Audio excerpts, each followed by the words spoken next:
안녕하십니까. 형님더 발가락으로 주식 투자하는 발준화입니다. 오늘 사연자분이 하시는 얘기는요, 라오스의 이 대출, 라오스 사람들이 대출을 받으면 어디까지 떨어진다, 어느 상황까지 간다, 뭐 그런 대출 이야기인데, 먼저 이분에 대해서 간단히 얘기를 하자면, 이분께서 틱톡으로 태국에 가보고 싶어가지고 이제 그 태국을 썼죠. 이게 태국 관련된 것이 막 뜰 거 아니에요. 근데 막 봤더니 뭐 그 사원도 나오고 막 시장도 나오고 막 바트도 나오고 막 휘황찬란한 막 빌딩에 사는 사람들 나오고 막 외국인 파랑 형님들도 서양 형님들도 나오고 막 이것저것 막 나오는 거야.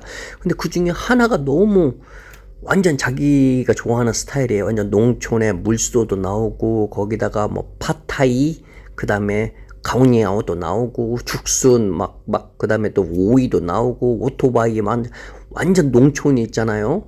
그런 느낌이야. 그게 너무 마음에 들어가지고 저장을 한번 누르고 팔로잉을 한번 눌렀어요. 이제 더욱더 쉽게 들어가기 위해서. 근데 봤더니 막 그런 거 본인이니까 누가 올렸는지는 모르겠어요. 이분이 처음에 봤을 때는. 왜냐면 등장인물이 안 나타난다 그거예요. 막 이런 지역들이나 사람들 살아가는 건 나오는데 그냥 궁금하죠. 근데 영상이 딱 하나 올라왔는데 이 올린 여자, 이 여자하고 친동생들, 뭐 친척 동생들 이제 그때부터 막 이제 올라오기 시작한 거예요. 그렇게 이제 한 달 동안 보면서 드디어 이제 알게 된 거죠. 이 채널 주인공이 여자구나. 한 달이 지나서 알게 된 거예요. 근데 이제 이분은 그때까지 여기가 라오스인 줄 모르고 이 채널이 라오스인 줄 모르고 태국인 줄 알았대요. 그런 말도 하죠. 왜냐면 라오스하고 태국어가 너무 비슷하니까. 그래서 이분께서는 영상마다 좋아요 눌러주고 그 밑에 댓글도 적고 왜냐 번역해가지고 태국에 한국어로 적기도 하다가 이 번역기를 이용해가지고 태국어로 적은 거예요. 태국 사람인 줄 알았으니까. 근데 그러고 나서 시간이 지나면서 라오스 사람인 줄 알았어요. 왜 라오스 사람인 줄 알았냐면은 틱톡에서 자동 번역으로 라오스라고 뜨니까 그때 뒤늦게 본 거예요. 그게 라오스 사람이란 것을. 근데 이제 본인도 이제 틱톡에다 영상을 올린 거야. 이분이 이제 40대 후반이란 말이에요. 한국 분께서요. 40대 후반인데 이게 본인도 살아가는 모습들 이렇게 막 올리니까 용접 버는 것도 올리고 이분 일이 그쪽이에요. 뭐 부시고 만들고 이쪽 일인데 자기도 올리니까 그때서야 이제 그 상대방도 올려주는 거예요. 그 좋아요도 눌러주고 그래가지고 이제 실제로 더욱더 친해졌어요. 그래서 그 여자 페이스북을 알게 된 거예요. 그래서 페이스북에 들어갔더니 거기에 페이스북에는 그 여자가 이제 막 그 페이스북으로 물건들 파는 것들 막 그런 것 막 나오는 거예요. 근데 거기서 이제 친해져가지고 더욱더 메신저로 이야기하고 화상으로도 이야기한 거예요. 근데 이분이 말했죠. 난 너 태국인인 줄 알았다. 내가 태국어가 라오스어하고 너무 비슷해가지고, 근데 막 웃고, 그렇게 친해져가지고, 나 그러면은 라오스 한번 놀러 가겠다. 그러니까 원래 목적은 태국에 놀러 가보는 거였는데, 라오스로 가게 된 거죠. 그 라오스 가가지고 여성을 만나서 2주 동안 진짜 너무너무 재밌게 놀았어요. 그리고 한국에 돌아왔는데 너무 보고 싶어서 2주일 만에 또 나갔어. 그래서 또 그 여자도 너무 보고 싶었겠죠. 서로. 또 언제 와, 막 진짜로 눈물 찍찍. 가가지고 두 번째 갔을 때 이제 서로 이제 사랑을 한 거예요. 그리고 또 거기서 2주 있다가 또 한국에 돌아왔어요.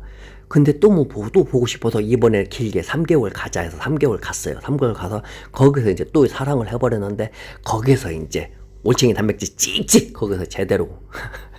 자, 근데 이제 한국에 돌아왔다가 완전히 이제 라오스로 들어왔어요. 물론 이제 거기서 완전 들어왔다는 이유가, 들어온 것이 뭐 은퇴냐, 뭐 그렇게 말할 수는 없죠. 왜냐면 먹고는 살아야 하니까. 그러니까 꽤 길게 라오스로 들어왔어요. 그래서 길게 들어와서 몇 달 살다가 알게 된 거죠.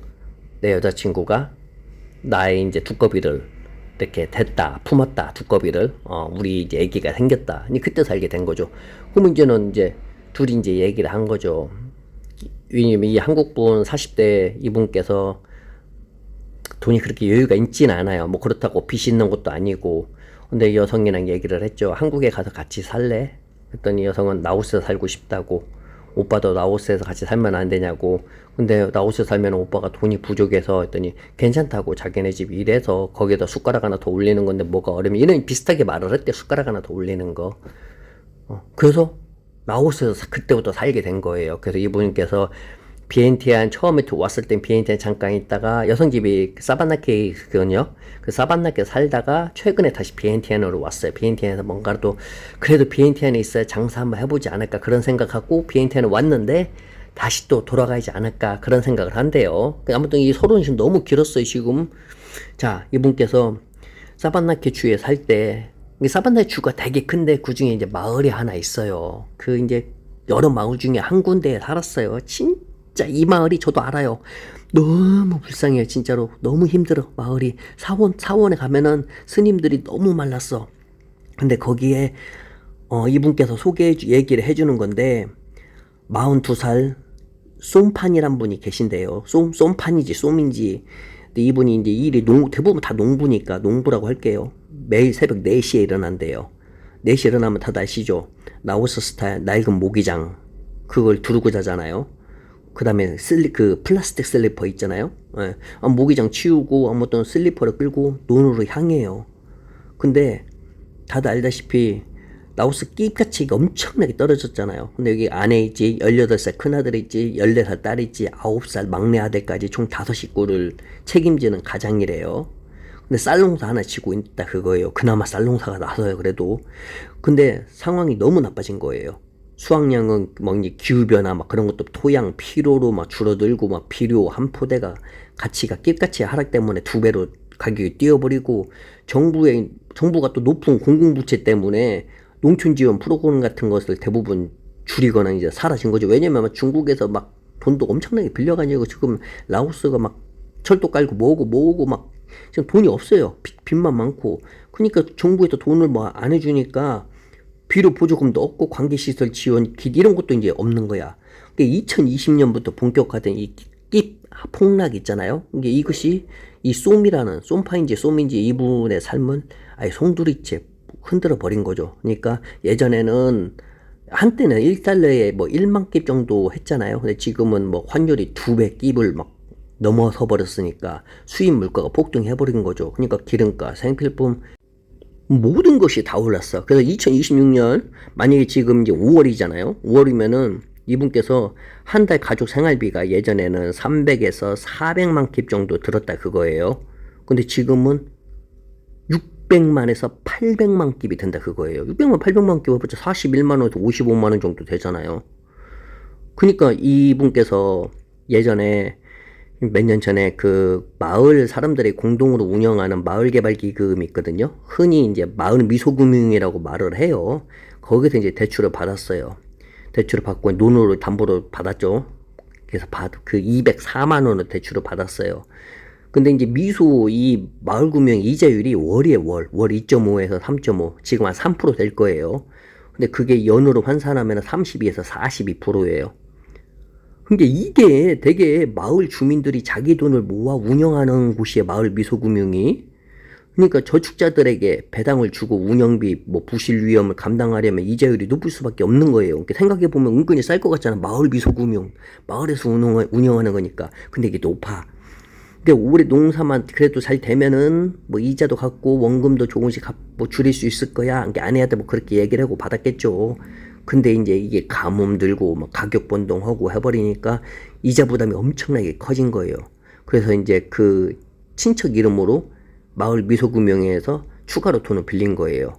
그 빌린 가격이 136만 원을 추가로 빌렸거든요. 그래서 본인 거, 그 다음에 친척 이름으로 한 거 2개 합쳐가지고 한 달 이자가 7만 원에서 8만 원 정도 나온대요. 아내는 그러니까 시장에서 과일하고 채소를 팔고 하루 벌이가 해봤자 몇천 원밖에 안 나오고 현재 순이익이 몇천 원. 그러니까 식구 한 끼 식사로도 빠듯하죠. 아내가 저렇게 돈을 벌어봤자.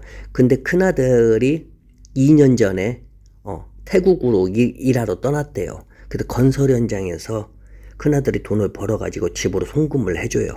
그게 그나마 이자 갚는 데 쓰고 집안의 가장 큰 버팀목이다 그거예요. 근데 대박이 뭐냐면요. 비토촉이 점점 심해지는 거야. 마을 미소금융 그 위원회 사람들이 오토바이 타고 집에 찾아오는 거예요.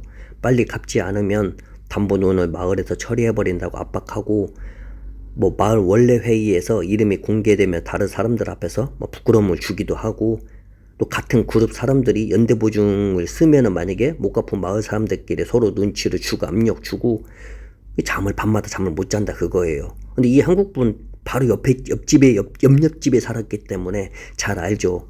그러니까 막 툭하면 울고 같이 한국분이 술도 많이 사줬대요. 이게 땅 뺏기면은 어디 가서 살아야 하나 막 그러고 한숨만 쉬고.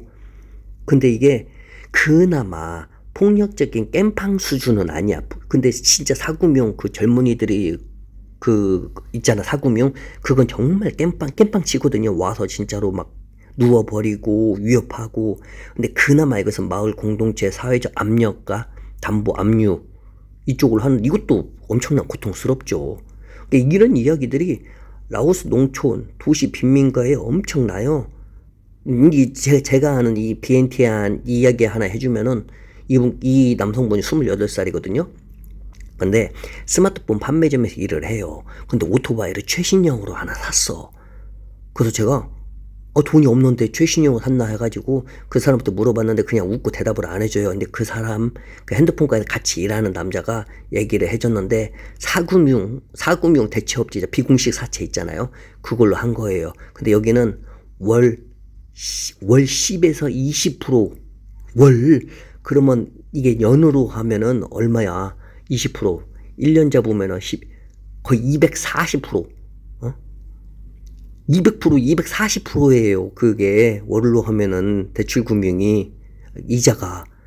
그래서 이 비엔티안 대도시나 아니면 대도시 아니더라도 특히 그 젊은이들이 오토바이나 아니면 그 도요타커 자동차 이런 거 사기 위해서 사금융 돈을 받잖아요. 뺏기는 사람들이 엄청나게 많아요.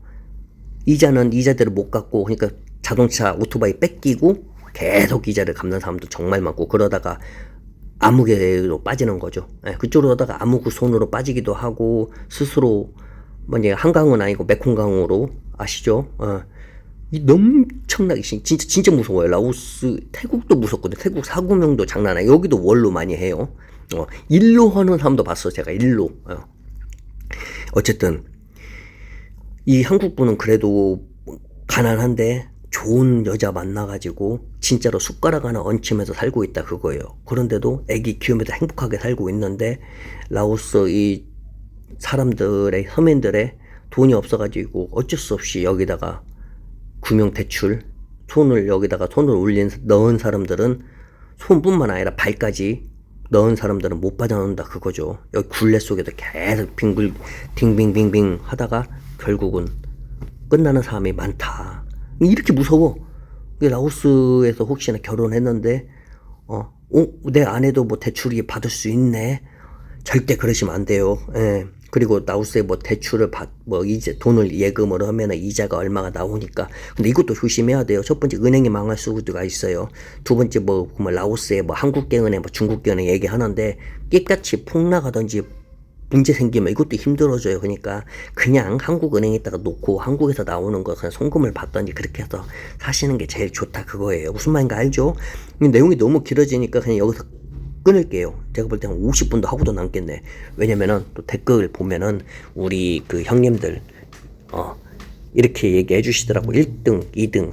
1등 한번 하기 힘드네. 사실 댓글을 그렇게 많이 안 다는데 또 댓글 자체도 또 감사하네. 또 이렇게 달아주시니까. 자, 그리고 또 라오스 곧 들어간다. 기다려라. 이 형님도 계시고 열심히 돈 벌고 있습니다. 라오스 가기 위해서.